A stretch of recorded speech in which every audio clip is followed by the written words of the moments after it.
Hi there, my name is Karen Kerr, and I'm a student here with the Indiana State University School of Nursing. My instructor is Dr. Daniel Lucky. This is for Nursing 444. And today I'm going to talk with you about cannabis, what you should know, what you can do.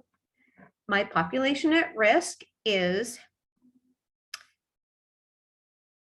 adolescents aged 10 to 19 who have previously been diagnosed with a mental health disorder.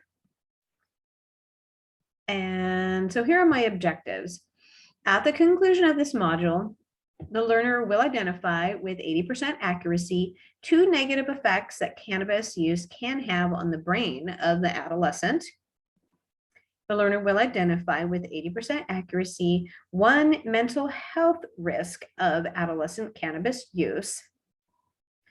The learner will identify with 80% accuracy 1 way an adolescent can seek help for cannabis abuse. And then after the module, a useful brochure will be made available to each learner. So at this point, I would ask that you stop and pause the video, take the pretest that's going to follow before you resume the module. And I've got the pretest here. I'm going to tab through. And again, you can pause to take the test, mark down your answers. There is also a pretest that you can access attached to the YouTube video. It's in a Word document format. So here we go. What you should know. So in states with a high density of cannabis dispensaries, adolescents are more likely to try cannabis and then experiment with vaping or with edibles using different types. And teens in the legalized states are 2 times more likely to try cannabis when compared to states where not legalized. So having that access, even though they're not able to go into the dispensaries and purchase, having that access and exposure is something that will make a teen adolescent more likely to try marijuana, cannabis in different forms. And you should also know adolescent marijuana use is associated with decreased attention, and it may adversely affect cognitive development. So there is research currently going on looking at how cognitive development is affected, how long lasting that is, if it's reversible, things like that. So that's a good thing to keep in mind and to be looking at in the future. So 38% of high schoolers reported using cannabis. So not everybody's using it, but 38% is quite a lot still. Frequent use can lead to dropouts, to decreased educational achievement. So it can make it much more difficult to be successful in a learning environment in school.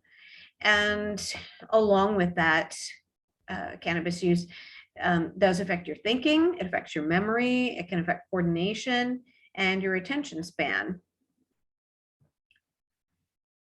And teens who use cannabis do have an increased risk for suicide. So that's a really important thing to know. Additionally, cannabis use increases the risk of depression in adolescents. So things that you can do: talk to a trusted adult. It's important to have an adult whom you can trust to talk to. While we may recognize that maybe not, there may be adults in your life who you don't feel you could trust with this information, if you are, if you have questions about cannabis, if you are a person who is using it and wants to get more information how to stop, if you need help with that, there may be some adults who would not be the best to talk to. So look in your life to find the people who you can trust.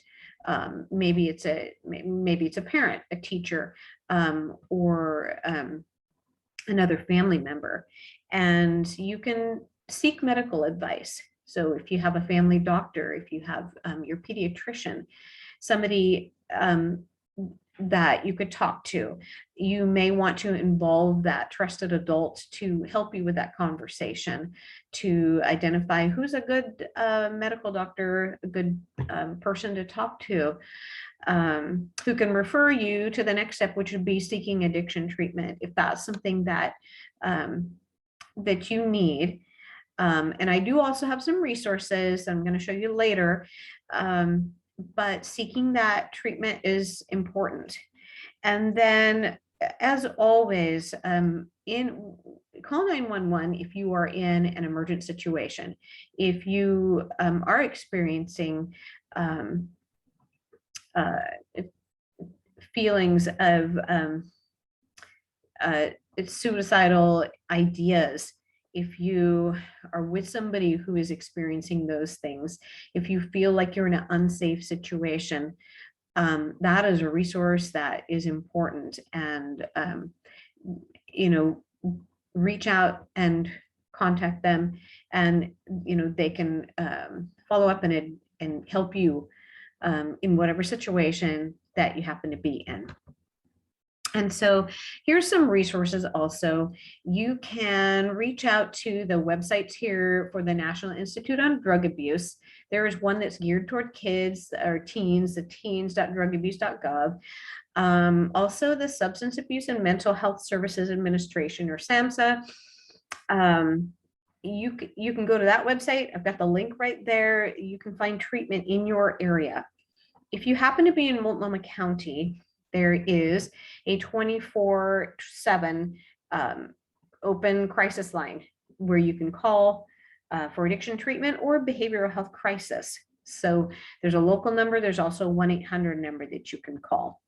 And at the bottom, there's some resources from Multnomah County behavioral health, just other resources that you can access online.